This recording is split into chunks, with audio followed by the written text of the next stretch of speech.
Assalamualaikum warahmatullahi wabarakatuh. Alhamdulillah wa syukurillah wa nikmatillah la haula wa la quwata illa billah. Amma ba'du.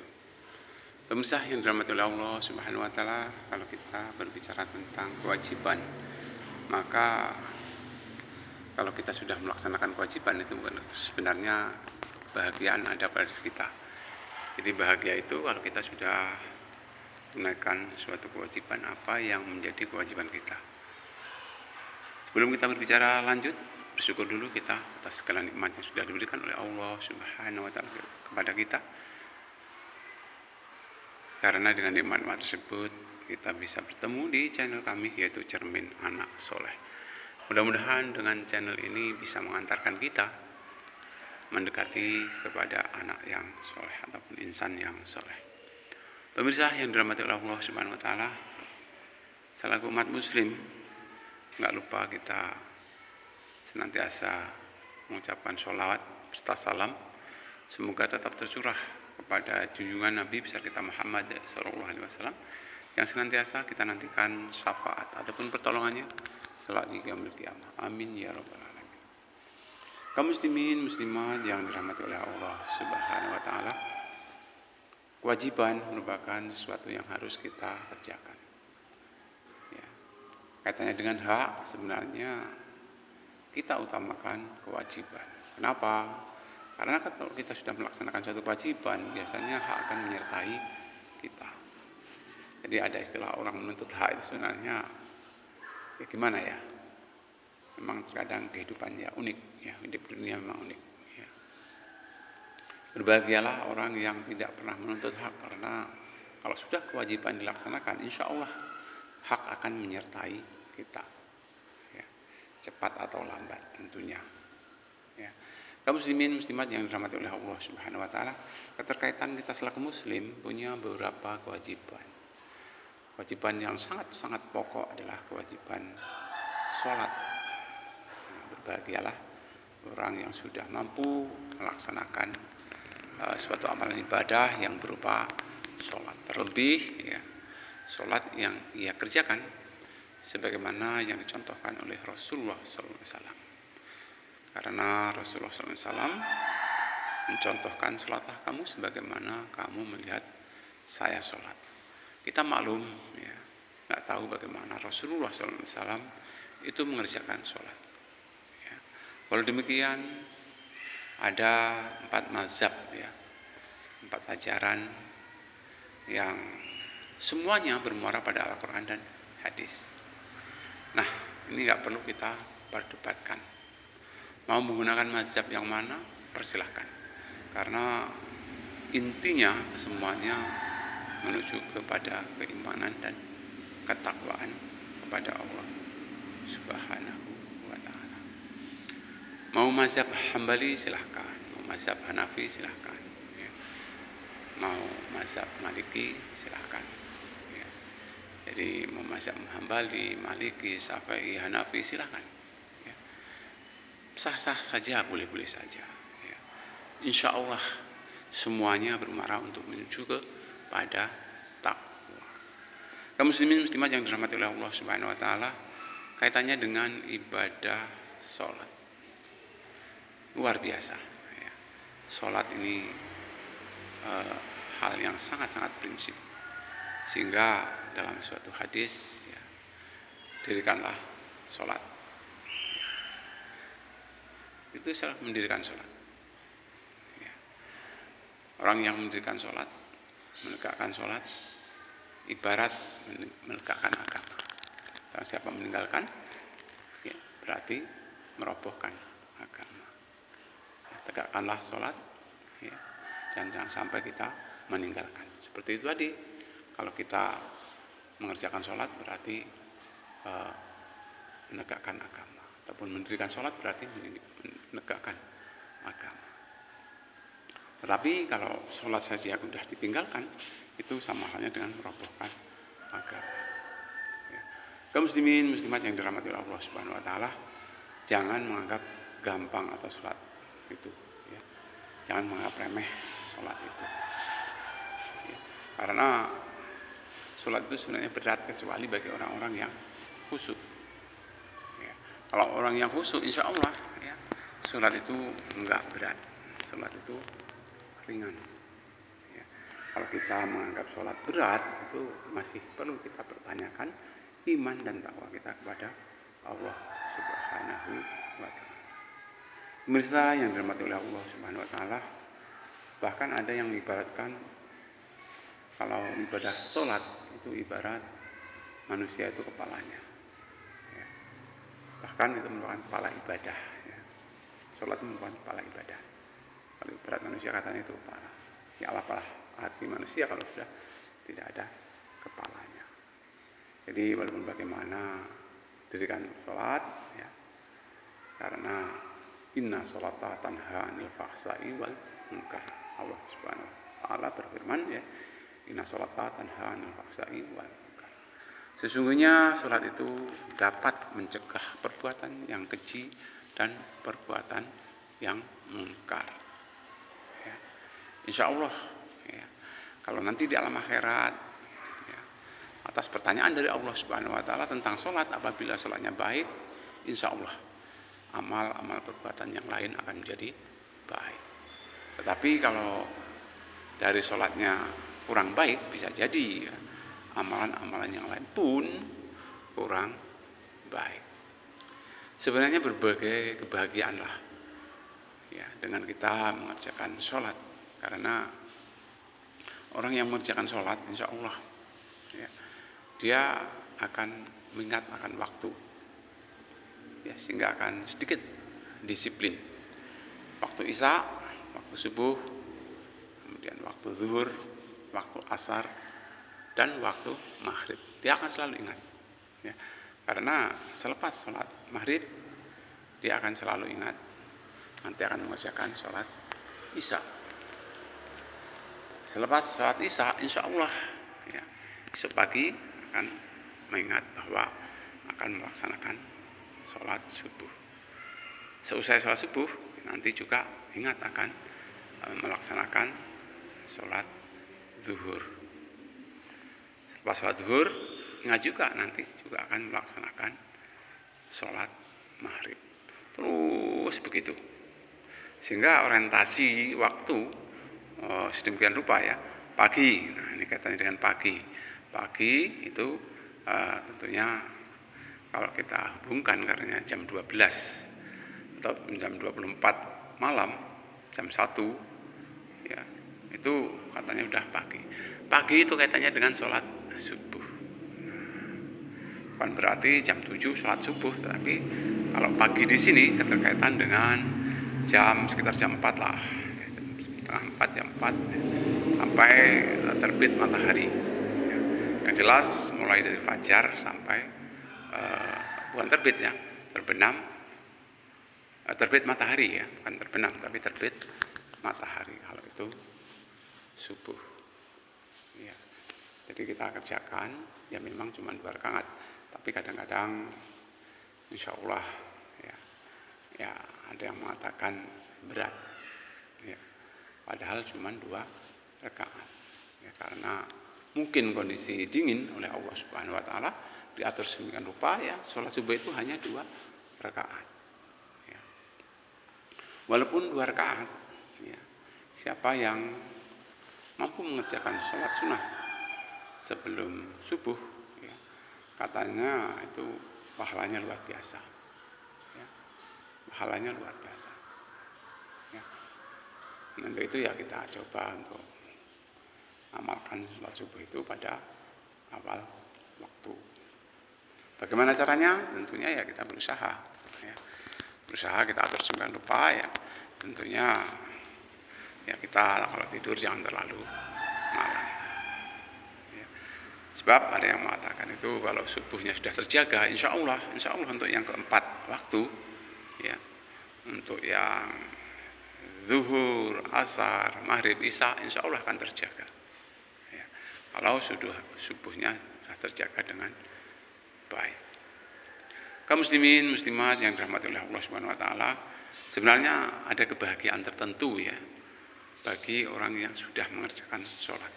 Mereka akan merasa bahagia, seolah-olah ya, fresh ya. Kalau belum mengerjakan sholat, seolah kita punya hutang. Ya tentunya hutang sholat. Tapi kalau kita sudah mengerjakan, apalagi awal waktu berjamaah, insya Allah kebahagiaan akan diperolehnya. Ya. Karena insya Allah kalau kita berjamaah punya nilai lebih 27 derajat. Jangan sia-siakan ya siksa umur kita dengan malas untuk melaksanakan ibadah sholat berjamaah. Berjamaah itu sebenarnya kalau sudah 2 orang itu sebenarnya sudah dikatakan berjamaah. Jadi mungkin kalau Anda sedang bepergian, ya, naik kendaraan apa motor, apa mobil, ataupun sepeda, ya, mampir di masjid, nah ada orang kebetulan di situ yang mungkin juga belum melakukan sholat, ya kita ajak, ya. Karena pernah ini kejadian nyata ini ya. Kami ke masjid, ada orang 3, ya. Orang 3, kemudian diadakan adzan, kemudian diadakan qomat, tetapi bingung ya, imamnya bingung. Nah, akhirnya ada seseorang mengatakan, udah kita sholat sendiri-sendiri aja. Nah, akhirnya saya katakan, maaf Pak, nah, kalau bisa kita berjamaah, karena sudah ada di dalam masjid. Ya. Sudah ada di dalam masjid, hendaknya kita ya sholatnya berjamaah. Kalaupun toh kita terlambat sedikit, ya nggak ada salahnya kita sholat sunnah tahiyatul masjid sambil menunggu teman kita. Kalau ada yang mau sholat di dalam masjid. Jadi sangat-sangat rugi sebenarnya kalau kita tidak memanfaatkan waktu itu dengan sebaik-baiknya. Ya. Memang tidak kelihatan pahala, tidak kelihatan. Ya. Kalau sholat jamaah misalnya 27 derajat kelihatan, nggak kelihatan. Ya. Nggak kelihatan.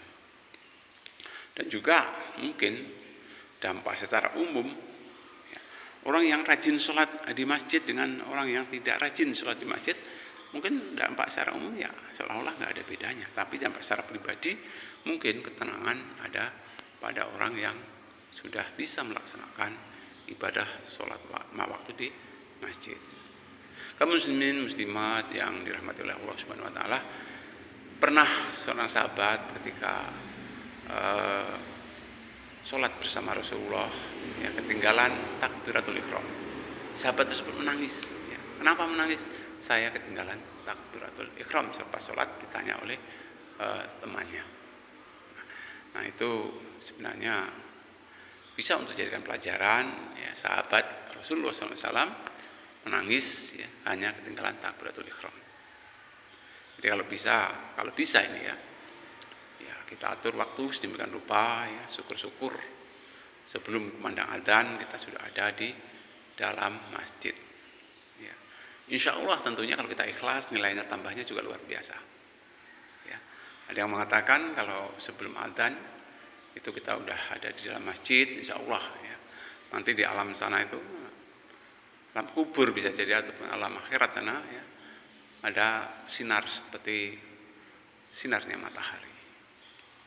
Nah kemudian ada juga yang istilahnya itu ketika sudah adzan ya, pas sampai di masjid nanti sinarnya seperti sinar rembulan di alam akhirat sana. Ya, bahkan ya, setelah adzan dikumandangkan kita baru mau ke masjid ataupun sampai ke masjid itu sinarnya seperti bintang. Ada yang berpendapat seperti itu. Kita enggak terlalu fokus pada pendapat-pendapat tersebut. Yang jelas ya mari kita sama-sama niat mengharap ridho Allah Subhanahu Wa Taala.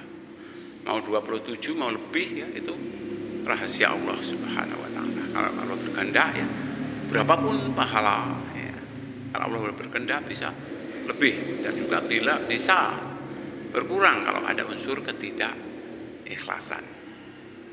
Enggak bedanya kalau kita bersedekah.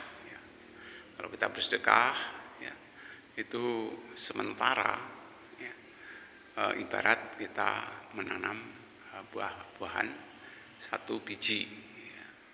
1 biji akhirnya tumbuh 7 tangkai. 7 tangkai, masing-masing tangkai itu ya, dari 7 itu akan tumbuh 100 biji. Nah, ini luar biasa.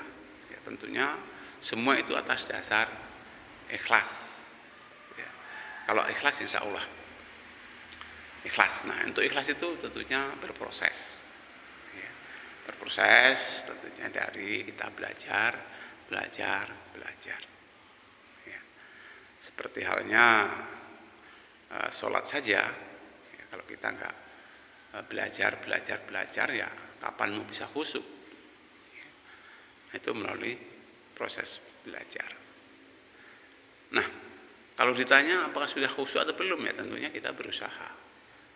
Khusyuk atau tidak khusyuk ya kalau kita berjamaah insya Allah. Ya. Insya Allah oleh Allah Subhanahu Wa Taala ya akan peroleh derajat 27 derajat. Indahnya Islam. Ya. Mau imam, mau makmum, ya itu insya Allah ya pahalanya sama. Ya. Sehingga kadang-kadang orang-orang tertentu ya mau jadi imam aja kadang-kadang tunjuk-tunjukkan. Ya. Kamu. Nah, ini karena ya itu tadi tanggung jawabnya juga luar biasa. Ya. Seorang pemimpin memang tanggung jawabnya luar biasa. Ya. Siap untuk dikritik, ya. Siap untuk mempertanggungjawabkan segala urusannya keterkaitan dengan makmumnya. Jadi kaitannya dengan sholat jamaah ada baiknya seorang pemimpin ataupun imam itu mengetahui situasi kondisi yang ada di belakang. Ya.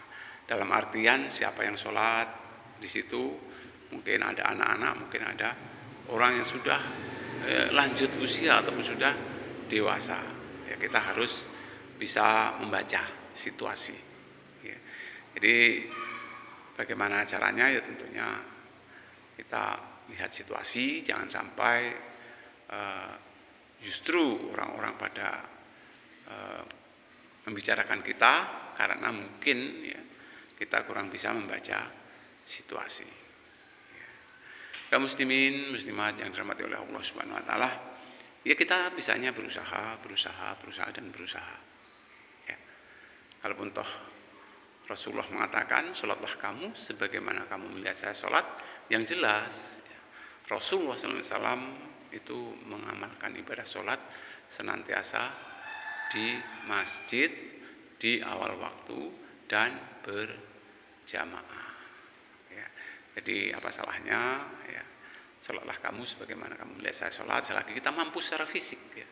Mampu secara fisik, ya. Kita melaksanakannya dengan berjamaah. Ya.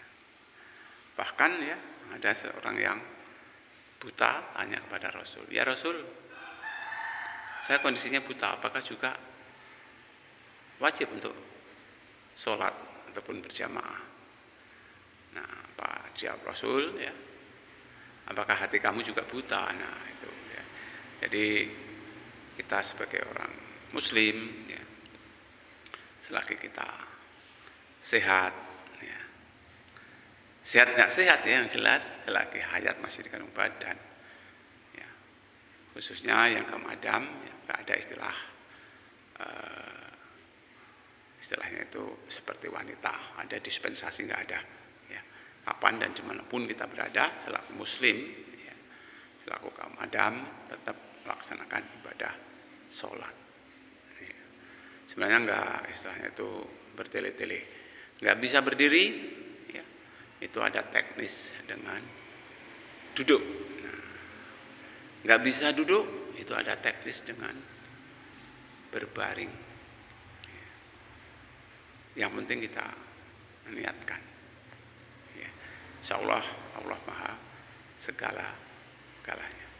Kaum muslimin muslimat yang dirahmati oleh Allah Subhanahu Wa Taala, sekelumit apa yang sudah saya sampaikan mudah-mudahan bisa mengetuk sanubari kita akan pentingnya ibadah sholat yang hanya 5 waktu sehari semalam.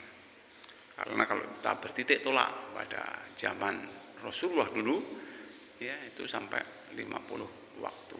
Nah sekarang sudah dirubah hanya 5 waktu. Rasa-rasanya kalau kita masih mau beralasan ya rasa-rasanya juga kurang pas. Kita terima ya sholat 5 waktu itu dan kita coba untuk amalkan sholat 5 waktu itu tentunya dengan cara sebagaimana caranya Rasulullah SAW. Seperti yang katakan tadi ya, mau pakai mazhab apa, yang penting kita sesama muslim ibarat satu tubuh. Jangan sampai muslim yang satu dengan muslim yang lain itu saling istilahnya itu menyalahkan. Ya.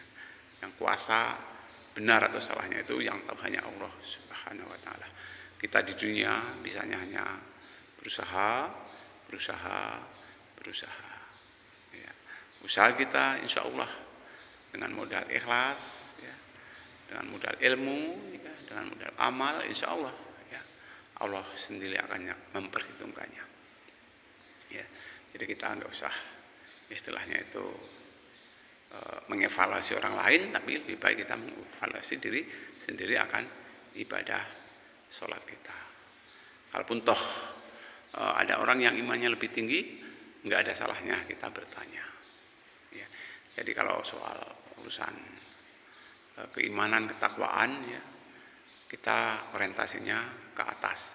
Tapi kalau soal harta benda kita orientasinya ke bawah. Hal ini kenapa? Hal ini supaya ada nilai positif kepada kita, supaya kita bersyukur kalau kaitannya dengan harta benda. Kaitannya dengan keagamaan, ya ada nilai positifnya. Mudah-mudahan kita juga bisa menyontoh, ya, istilahnya itu ibadah-ibadah beliau yang sudah tinggi. Itu yang dapat saya sampaikan, banyak kurangnya saya mohon maaf, dan kepada Allah astagfirullahaladzim. Untuk itu mudah-mudahan Allah Subhanahu wa taala akan memberikan kepada kita ya kemudahan untuk bisa amal agama sebagaimana amal agama yang dicontohkan oleh Rasulullah SAW juga oleh sahabat-sahabat beliau. Terima kasih atas perhatian. Mohon maaf atas kesalahan. Saya akhiri wabillahi taufiq wal hidayah. Assalamualaikum warahmatullahi wabarakatuh.